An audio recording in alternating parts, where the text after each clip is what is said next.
You're watching the Los Angeles Lakers Report here on Chat Sports. I am your host, Chase Sr., and good news here on the Lakers Report.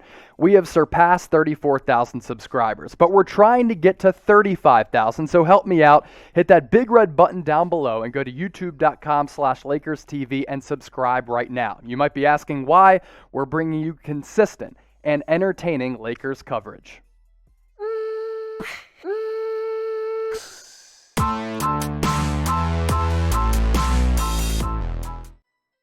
You're watching the Lakers Report here on Chat Sports. Chase Sr. riding here with you.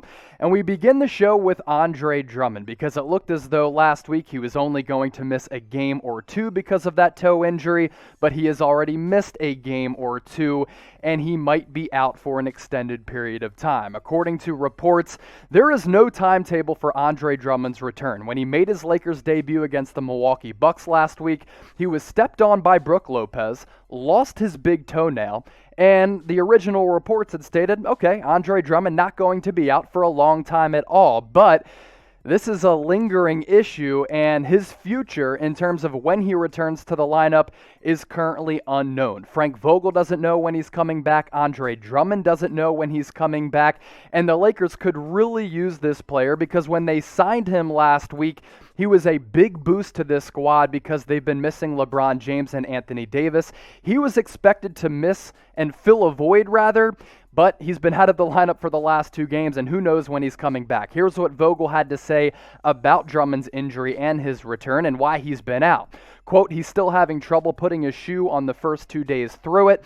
He's just not there yet. He's still in a great deal of discomfort, and we want to make sure that this thing gets behind him. Now, injury issues have just haunted the Lakers over the last couple of weeks.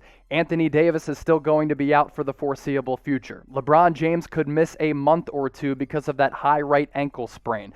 And now Andre Drummond is hurt. And since LeBron got injured against the Atlanta Hawks a couple of Saturdays ago, the Lakers, they've been falling in the Western Conference standings, and they are 3-5 in their last 8 games. We look at where the Lakers were and where they are now. They were in third place when LeBron went out. They have now slipped to 5th place in the Western Conference standings at 31-19. Now, they're still in somewhat of a comfortable spot, but after the Nuggets made those trade deadline deals, they have now climbed up the Western Conference standings. And as we look at these 6 through 10 spots, the Trailblazers right on the Lakers' heels. And the Lakers right now don't have a massive cushion in the Western Conference playoff standings because everything is so tight. So given that LeBron has gotten hurt, AD remains out. Now Drummond is out as well, and who knows when he's coming back. It will be sometime soon, but we're not sure when exactly he will come back. What are your concerns about the Lakers' injury issues? If you are worried, type Y for yes. If you're not yet and you're not hitting that panic button, type N for no. Here's the thing with the Lakers.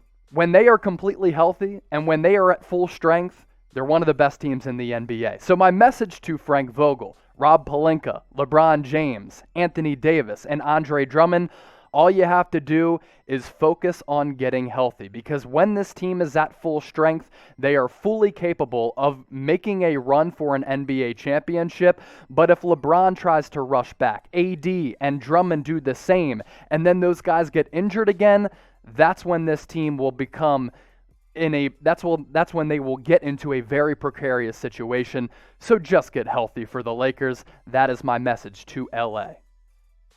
Today's show brought to you by our friends at Newsbreak. Here's the deal. You tune into the Lakers Report because you want the latest news and rumors on the Lakers. But if you go to chatsports.com/LakersNB, you can stay up to date with the latest news, politics, weather, pop culture, and sports, and you can do that all on one single feed on the Newsbreak app. That's the beauty of our friends at Newsbreak.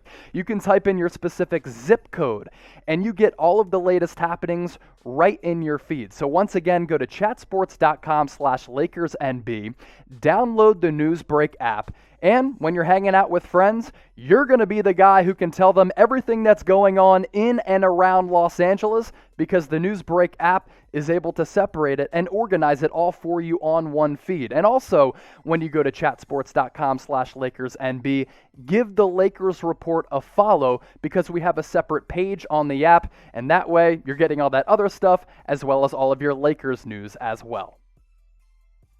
Let's get to the latest Lakers news and rumors, and I want to hit on Marc Gasol because he is unhappy with the situation with the Lakers right now.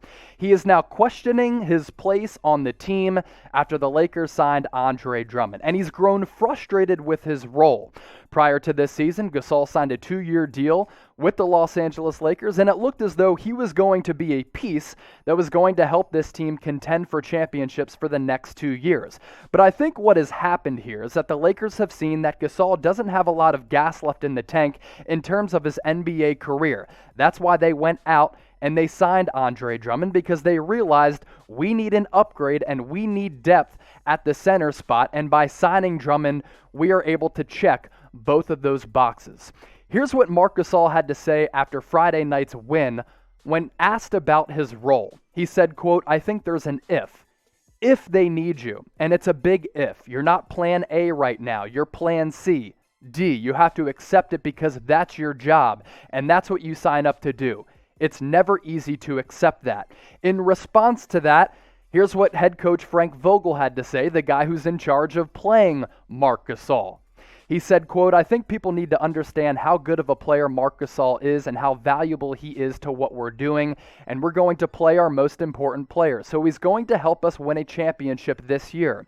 Vogel continued by saying this, "That's the plan, that's the vision. Obviously, Andre coming along gives us the depth, but we're going to need all three of those guys. We stated that from day one, and Marc is one of our most important players." I think Vogel said that in part because he wants Marc Gasol to stay engaged, but when you watch Marc Gasol this year, clearly not the same player he was with Toronto in previous years, and obviously not the guy who was balling out and one of the best centers in the league during his prime years. This year, his numbers across the board, all career lows. We're talking minutes, points per game, rebounds per game, and field goal percentage. Marc Gasol right now should be a backup, and if you're a Lakers fan, a part of Lakers Nation, you should be totally content with Marc Gasol coming in off the bench. And Marc Gasol, in my opinion, has to realize that Andre Drummond is the better player. Montrezl Harrell gives this team a spark plug. He's the Energizer Bunny for this squad.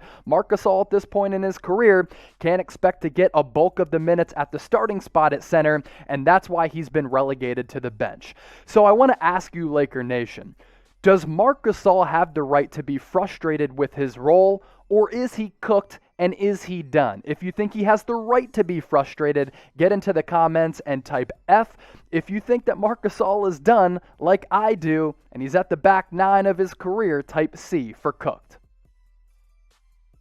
Now, without LeBron and AD in the lineup, Lakers players have needed to step up.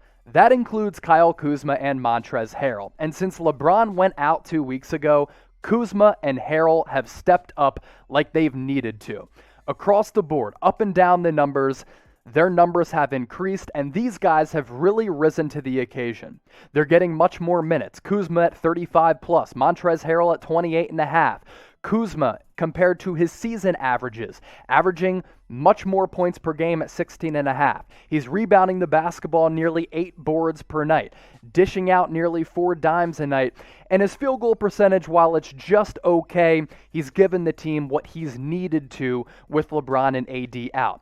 On the other hand, Montrezl Harrell, a lot of Lakers fans were really excited about his signing prior to the season. He got off to somewhat of a slow start as compared to the 6 Man of the Year numbers he put up last year, but over the last 8 games, Montrezl Harrell has made that signing worth it because he has stepped up as well. So I wanted to highlight that Kyle Kuzma and Montrezl Harrell have been great since AD and LeBron have gone out, and now with Andre Drummond out, they've needed to play well, and they have done so. So have you been impressed by Kuzma and Harrell? This is a simple question. Scale it 1 to 10 for me. 1, not impressed. 10, very impressed. The Lakers at the NBA trade deadline, they weren't all too active, and a lot of people expect them to be active, possibly targeting players on the buyout market. Well, here's some new news because Justin Jackson today, on this Monday as we record this, was released by the Oklahoma City Thunder. He is now a free agent, and I present his name because I'm wondering if Lakers fans might be interested in him. You might be familiar with him, 15th overall pick out of UNC in 2017, played in back-to-back national championships with the Tar Heels, winning it in 2017. And I put together the scouting profile of Justin Jackson because this is what he would bring the Lakers, and this is where he's at in still his young NBA career. Really long and athletic at 6'7". He might be really skinny, but he has a lot of length. He is also a streaky shooter.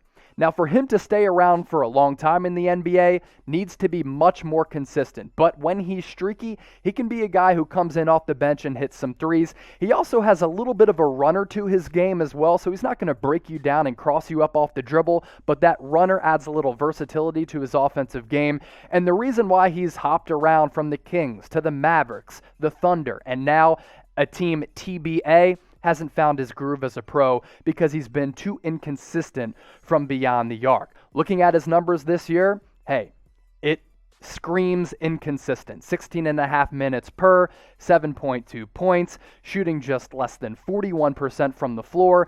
And for a guy to get consistent playing time, a lot of people expected Justin Jackson to really be a lethal deep threat. He has not done that throughout his career or this year. Less than 31% from deep is not good enough for a guy who needs to knock down threes at a consistent clip. So, Justin Jackson is available right now, Laker Nation. Do you want the Lakers to sign him? If so, type S for sign. If you think there's better players out there, type P for pass.